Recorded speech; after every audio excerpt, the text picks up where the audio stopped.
Après les turbulences hormonales, une toute nouvelle phase de vie commence. Et non, ce n'est pas une fin en soi, loin de là. C'est plutôt un nouveau chapitre, un nouvel équilibre qu'il faut apprendre à connaître, à comprendre et même à apprivoiser. On a beaucoup parlé des montagnes russes de la périménopause, de ce grand chamboulement, mais la question que beaucoup se posent, c'est et après? Qu'est-ce qui se passe une fois la tempête passée? Est-ce qu'on retrouve enfin un peu de calme? C'est exactement ce qu'on va décortiquer ensemble. Alors, pour commencer, mettons les choses au clair. Pour bien naviguer cette période, il faut d'abord savoir de quoi on parle, la définir précisément.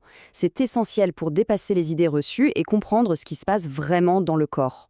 Et là, le contraste est vraiment frappant. La périménopause, c'est souvent le chaos. Des fluctuations hormonales dans tous les sens, c'est imprévisible. La postménopause, à l'inverse, c'est une phase beaucoup plus stable, plus linéaire. C'est vraiment le calme qui revient après la tempête. Et pour que ce calme soit, disons, officiel, il y a une règle médicale qui ne bouge pas. Le chiffre à retenir, c'est 12. 12 mois, d'affilée, sans aucune menstruation. C'est ça, le marqueur universel qui confirme l'entrée dans la postménopause. Pas avant. Et attention, petite précision importante pour ne pas tout mélanger, la ménopause, en fait, ce n'est pas une longue période. C'est un point précis dans le temps, un seul jour. C'est le jour qui marque un an complet après les dernières règles. Tout ce qui vient après, eh bien c'est ça, la post-ménopause. Donc pour résumer, cette nouvelle phase, c'est un double tournant. D'un côté, c'est la fin définitive, cette fois, de la fertilité biologique. Et de l'autre, c'est le début d'un grand processus de stabilisation. Le corps apprend à fonctionner différemment avec un nouvel équilibre hormonal. Bon, maintenant parlons du sujet qui préoccupe souvent le plus, la durée des symptômes. Combien de temps est-ce que ça va encore durer? Les bouffées de chaleur, les petits désagréments, quand est-ce que ça s'arrête vraiment? Alors, en moyenne, et c'est plutôt une bonne nouvelle, les médecins s'accordent sur une durée de 4 à 5 ans. Pour la grande majorité des femmes, c'est le temps qu'il faut avant que les symptômes les plus connus s'estompent et disparaissent. Mais, attention, une moyenne, ça cache toujours des réalités différentes.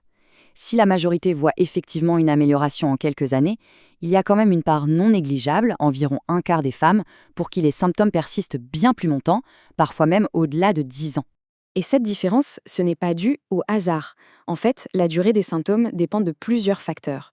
L'âge auquel tout a commencé, par exemple, l'histoire familiale, la génétique, ça joue aussi un rôle important, et même l'indice de masse corporelle, parce que les tissus graisseux continuent de produire un peu d'hormones. Ok, les symptômes les plus visibles, comme les bouffées de chaleur, finissent par s'atténuer. Mais pendant ce temps, il se passe d'autres choses, des changements plus discrets, silencieux, mais qui sont absolument cruciaux et qui demandent une vraie vigilance sur le long terme. Prenons un exemple majeur, la santé des os. L'ostéoporose, ça s'installe sans faire de bruit, et le risque, il n'est pas anodin. On estime que près de 39% des femmes autour de 65 ans sont concernées. C'est énorme! Du coup, il y a une sorte de checklist de surveillance à avoir en tête. La densité osseuse, bien sûr, avec l'ostéodensitométrie pour vérifier. La santé du cœur, car les artères perdent un peu de leur souplesse, donc on surveille la tension et le cholestérol. La santé des seins, avec une mammographie régulière. Et l'équilibre métabolique général, via un bilan sanguin. La prévention, c'est vraiment la clé.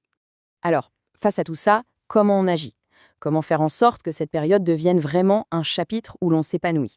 Passons aux stratégies concrètes pour construire un équilibre qui soit à la fois durable et serein.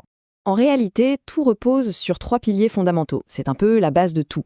D'abord, une nutrition bien pensée, proactive. Ensuite, une activité physique constante, régulière. Et enfin, bien sûr, un suivi médical rigoureux pour ne rien laisser passer.